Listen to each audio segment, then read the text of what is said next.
Rules for the riches. 1.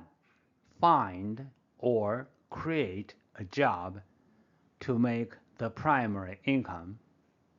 2. Keep the spending less than the earning to make the maximum surplus. 3. Invest the surplus in the appreciating and safe assets regularly. 4. Wait for decades to let the compounding interests grow exponentially. 5. Avoid any risky investments.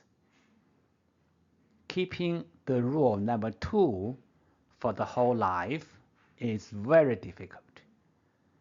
Keeping the rule number 5 for the whole life is almost impossible. Who do you think he or she is? Would you like to leave your answer in the comment section below? Thank you very much.